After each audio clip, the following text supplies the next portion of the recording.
How shocked were you when you found out there are actually 27 personalities that make up the Enneagram? Like 9 wasn't enough to remember and wade through to find your type.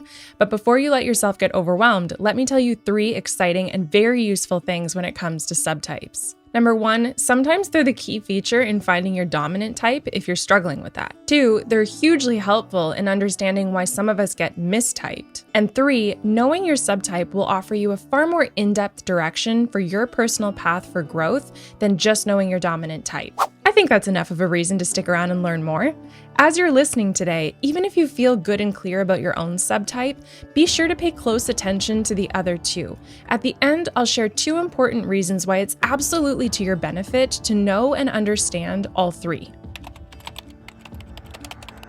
Within us are 3 instincts, primal forces, each with their own idea or strategy of how to best survive this world. They are self-preservation, social, and one-to-one, sometimes referred to as sexual or bonding. Our Enneagram subtype is our most dominant of these instinctual drives. These are the most automatic, non-conscious parts of our personalities. One of my most favorite ways that I've heard this described is by Beatrice, Chestnut, and her teaching partner, where they explain it as an alchemical mixture of the passion of the type, which is a central motivating emotional feature of each type, and a dominant instinct.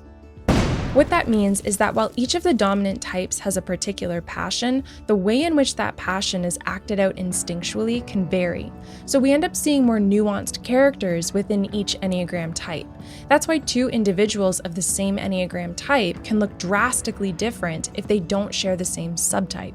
And notice that it's called a dominant type. So much like the Enneagram types themselves, where we have a dominant one, but we have all 9 within us, the same is true for the instincts. So let's rewind and go a bit slower. The passion of our type is more of an emotional vice. It's essentially a mask for our true selves. When that passion mixes with our subtype or our dominant instinctual drive, that reptilian part of our brain, the energy within us becomes that much more powerful and automatic, meaning that there's less conscious thought to what we're doing and more automatic reactions. It's the ego's way of masking those passions, a mask for the mask. The subtypes are a subconscious preoccupation that drive our behavioral patterns in a way that's wired for survival. So let's take a look at each one. The self-preservation instinct focuses on physical safeties, material securities, well-being, and comfort.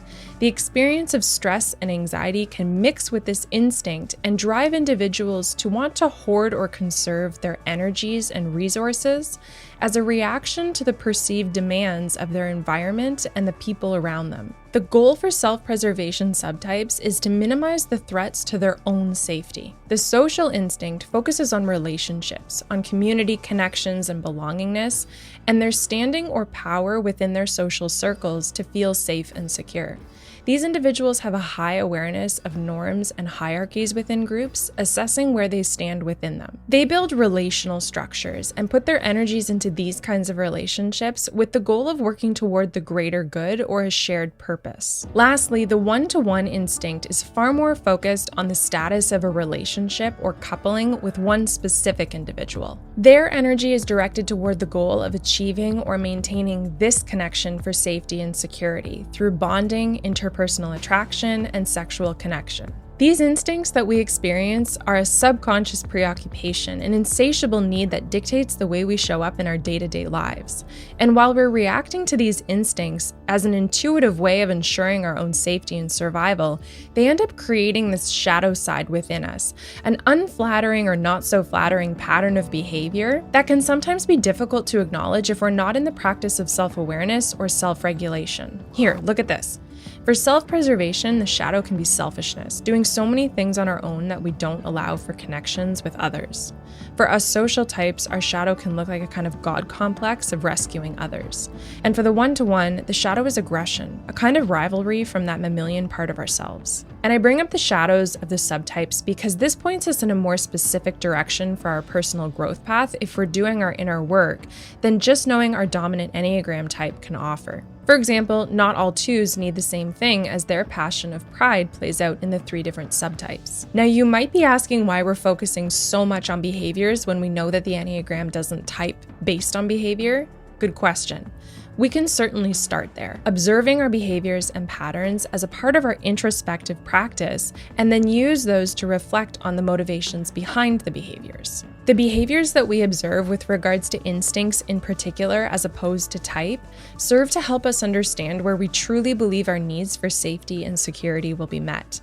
It's like they say that life can only be understood backwards. That's what we're illustrating here on a micro level. If you're finding this information helpful as you dig into a deeper understanding of your own experience of personality, please take a second to hit the like button and subscribe to the channel. The last thing I want to cover before we talk about why it's important to know all 3 subtypes and not just your own is countertypes. So you already know there are 3 subtypes for each Enneagram type.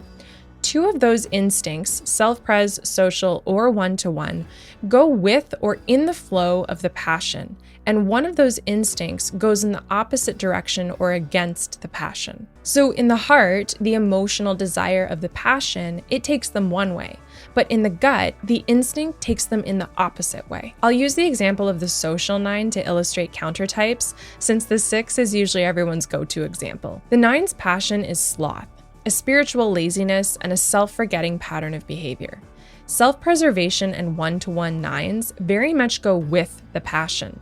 The social 9, on the other hand, sometimes doesn't look like a 9 at all, with their high-level activity, workaholic tendencies, and very sociable schedules. They don't look like what you typically envision when you're learning about Enneagram Type 9s. So if you're struggling to find your type, you can see why that might be if you are in fact a countertype. Alright, so as promised, why is it important to know and care about the other 2 subtypes or instincts? Check this out. 1.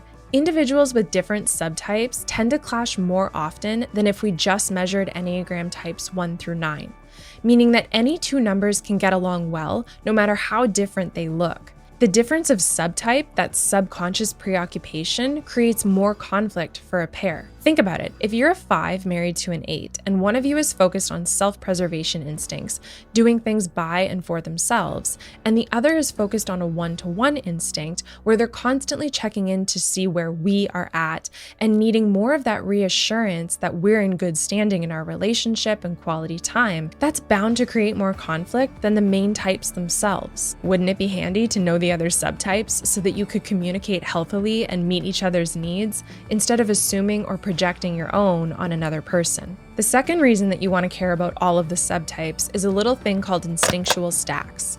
Remember how I said to you that all of the instincts reside within us, it's just that one ends up being more dominant? Your instinctual stack refers to the order in which you default or orient towards surviving. The first one is your most dominant one, like we've been talking about. The second one is your runner-up or your backup, and then you've got your third one, which is typically the one that we repress.